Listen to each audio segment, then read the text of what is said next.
Sa ngalan ng Ama at ng Anak at ng Espiritu Santo. Panginoon, isugo mo ang iyong espiritu at pagpanabaguhin mo ang muka ng aming mundo. Ang mabuting balita sa araw na ito ay mula kay San Mateo Kapitulo 5, versikulo 43 hanggang 48.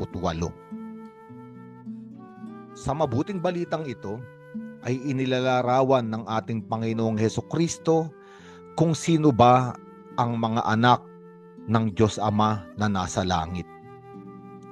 At sinabi niya, ang mga taong anak ng Diyos ay ang mga taong umiibig sa kaaway at ipinapanalangin ang mga umuusig sa kanila.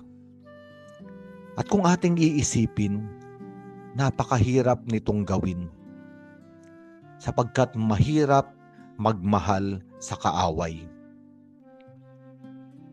Ang tanging nangyayari sa atin sa harap ng ating mga kaaway na nanakit at gumawa ng masama sa atin ay mamuhi, magalit, at magnasang maghiganti. Ngunit ang ebanghelyong ito ay binibigyan tayo ng isang bagong pananaw. Sapagkat hindi na tayo anak ng daigdig na puno ng karahasan at paghihiganti na nagdadala sa kasamaan at napakaraming digmaan.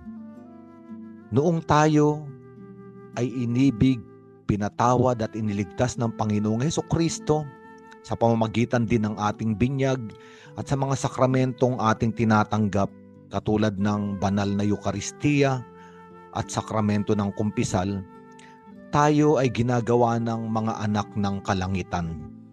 Mga taong hindi na nabubuhay para sa sanlibutan lamang. Ang ibig sabihin, nag-iiba na rin ang ating pananaw. Hindi na makalupang paningin ang ating daladala, ngunit isa ng makalangit na kalikasan. At ang makalangit na kalikasan ay may karanasan ng pag-ibig ng Diyos Ama na may kapal. Kaya nga sinabi ng ating Panginoon sa ebanghelyong ito, ang Amang nasa langit ay pinapasikat ang araw sa mabubuti gayon din sa mga masasama. At siya ay nagpapaulan para sa mga matuwid at sa mga hindi matuwid.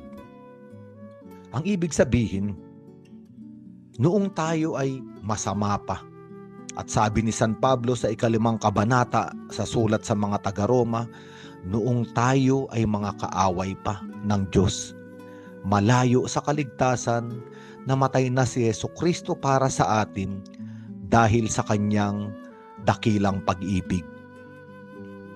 Nung mga kaaway pa tayo ng Diyos, maaari na sana niya tayong lupigin. Maaari na sana niyang kitilin ang ating buhay at hindi na tayo sikatan ng araw. At hindi na natin madama ang kasariwaan ng pagpatak ng ulan.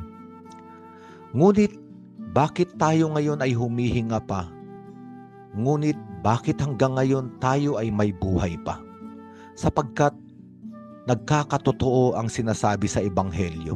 Sumikat pa ang araw sa atin ngayon. Sa pagpatak ng ulan, maaari nating damhin ang tubig na galing sa langit. Binigyan pa rin tayo ng pagkakataon. Ito ang kalikasan ng Amang nasa langit.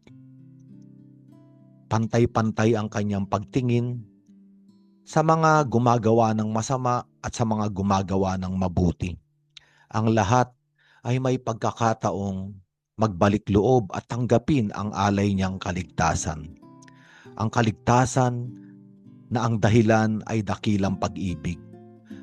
Nawa sana sa araw na ito tayo ay magpasakop sa pag-ibig ng Diyos upang ating maunawaan na ang pagmamahal sa kaaway ay unang nangyari nung tayo ay inibig ng Panginoon. At kung mayroon tayong ganitong karanasan, Itutulak tayo nito para mahalin din ang mga taong nasa paligid natin na hindi kamahal-mahal at kaibig-ibig. Sapagkat ayun ang nangyari sa ating buhay. Ang ikalawang maaari nating pagnilayan, sino ba ang ating mga kaaway? Minsan iniisip natin na ang kaaway natin ay ang isang grupo ng mga tao na laban sa ideolohiya o sa kaisipan na gusto natin. O kaya naman isang personalidad, isang taong kilala na hindi natin gusto ang sinasabi. O kaya naman isang tao na nandun sa kabilang panig ng ating bansa na iba ang pananaw sa buhay at iba ang prinsipyo. Minsan iniisip natin sila yung ating mga kaaway. Ngunit kadalasan hindi natin nakikita na ang salita ng Diyos, ang ebanghelyong ito ay ibinibigay sa atin, isang ebanghelyo patungkol sa pagmamahal sa kaaway upang maganap sa atin sa araw-araw. Sapagkat sa araw-araw, nakapaligid sa atin ang mga kaaway kung saan tayo ay inaanyayahang sila ay mahalin.